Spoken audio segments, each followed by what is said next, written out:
Hey guys, welcome to the channel. Welcome to the vlog. Car connections. Make sure you subscribe.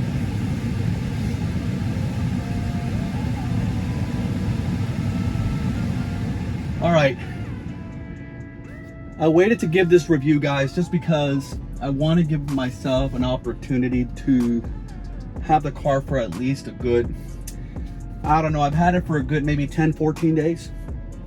And I think I noticed that with cars, it's always better to give an actual review of a car when you actually wait just a tad, just a little bit, because you get a lot more intel on the car itself, right? I mean, it's natural, right? So think about it. You buy a car the first day, and you're all hyped up, potentially honeymoon phase, right?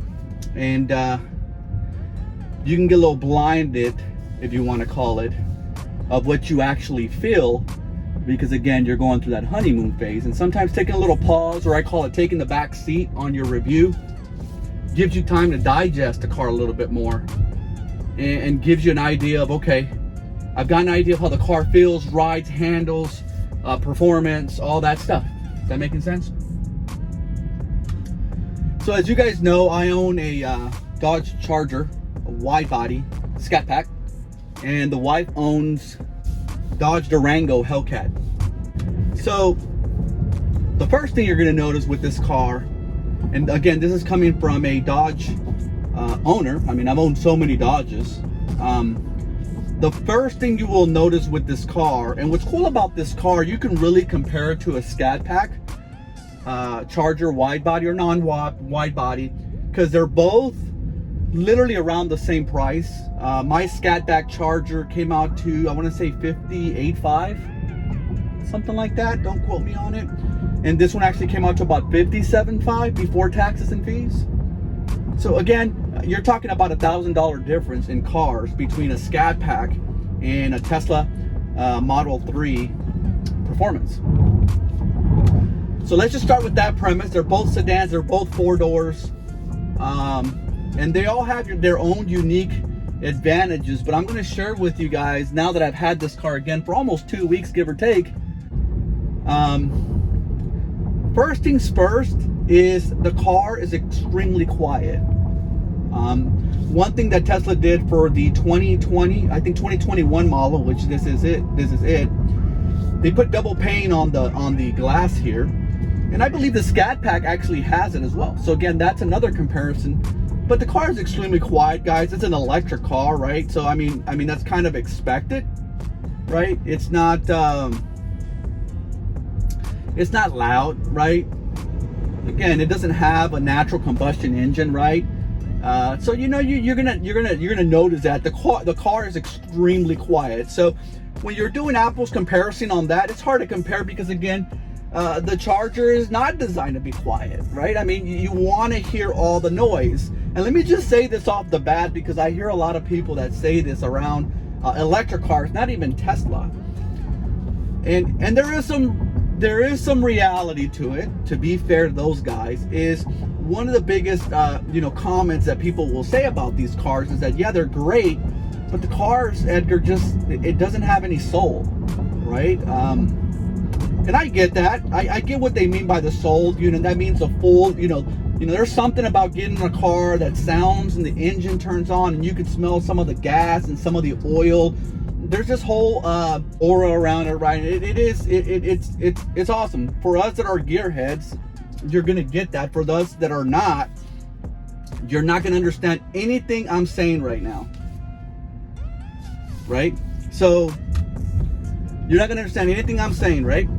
But for those that are ICE or internal combustion engine drivers, you're gonna know exactly what I'm talking about. So quietness, right? And again, we're talking about apples to apples when it comes to price. The other thing is, let's move on to performance, because this is gonna be where I was extremely shocked. I just cannot believe that Tesla has actually built the car. Now, to be fair, I think this car came out in 2015 or 2016. I'm not a Tesla evangelist, so don't quote me on that. But it came out. So it's what I'm trying to say in a nutshell is that the car's been out for maybe 3 to 5 years. And it's gotten refined over time, which is awesome, right? It's always better to buy a car once it's been out 3 to 5 years. And you never really want to buy a car the very first year it's out, because that's typically when they have problems, and those problems are going to have to be worked through you. And you're going to end up taking it to the dealership so they can repair it or do whatever what needs to happen to it. Which I want to say something real quick around that, which is kind of crazy. It's a quick story. So about 2-3 days after I purchased this car, I noticed that my AC on the car wasn't cooling properly. So I would have it set like at 72, and the air coming out, and I made sure that it was on and everything. It felt like warm. The air coming out literally felt warm. And so, in case you're not familiar with Tesla, there's not a human interaction. Everything is very seamless. At the end of the day, I went into the Tesla app, which is how you control your car. The key of your car is actually your phone. You can also use a smart key, which is what they give you, but you can actually get into the car with your phone. So you just literally walk into the car, you sit down and you press drive and you're moving. So the car recognizes your phone. But what I want to say is that the AC wasn't working. I submitted a ticket through the Tesla app, and what was pretty neat is I got an email from them saying that they're going to do an update on this overnight and see if that fixes the issue in the morning. And so what was pretty crazy about that is the next morning I get into the car, and sure enough, the AC is cooling, guys. So I find that extremely fascinating, right? Because again, if you were driving a Charger, and let's say the Charger's AC was down, what you would have to do is call to make an appointment. First of all, find an appointment, then drive to the dealership, wait there 30 minutes to an hour so they can check out what's wrong with it. Once they've checked out what's wrong with it, then quote you a price, or if it's under warranty, fix it. So it's just, again, extremely seamless. The way Tesla has, built their business model around trying to make the customer experience extremely seamless. And it's working, right? So performance and handling, now going back to that, is the car goes 0 to 60 in 3.1 seconds. The Hellcat Charger goes 0 to 60 in like 3.4 seconds. Some of you guys might say, yeah, Edgar, off the line, yeah, the Tesla, might whoop a Hellcat, right? Which is true, but the Hellcat is going to catch up to it once you hit the quarter mile. If you go onto YouTube, guys, that's not the case. This car gets off the line so quick that even though the Charger Hellcat might make up some time, it will not beat it in the quarter mile. You follow me? This car, guys, I'm just trying to tell you, is extremely, extremely fast.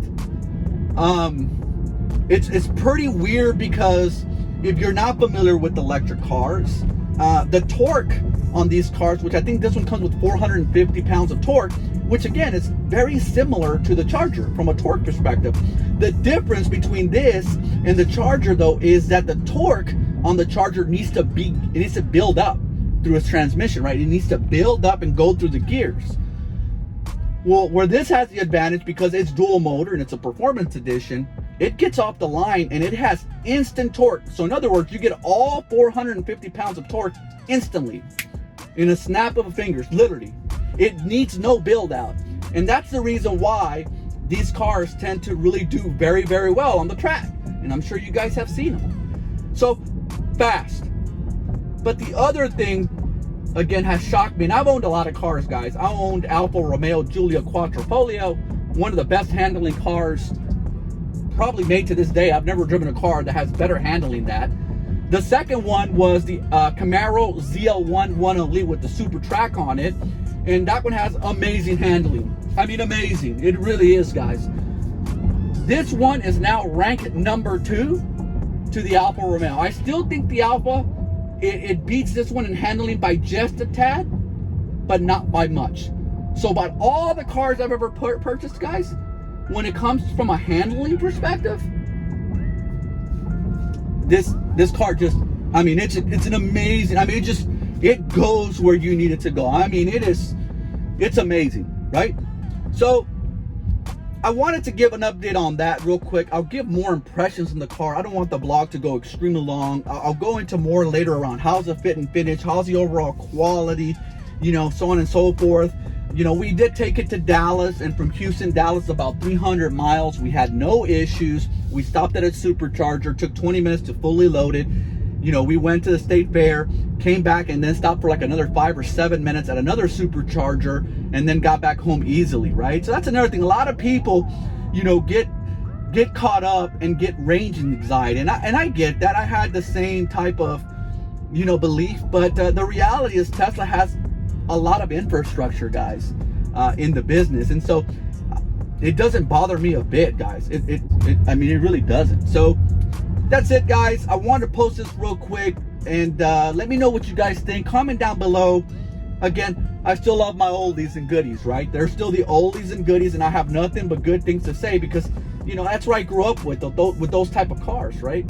And so, you know, I'm not trying to, you know, put down the Charger or not. I just want you guys to know that it's a very different experience going from a full combustion car to a full electric performance car. I mean, it's amazing, and it'll make you a believer, guys. It will make you a believer of the product, and there's so many benefits. And again, I'll go over that in a different vlog of what are the benefits of owning, you know, an electric car like Tesla compared to, say, a regular combustion engine car, and you know, the advantages and disadvantages, and we'll go from there.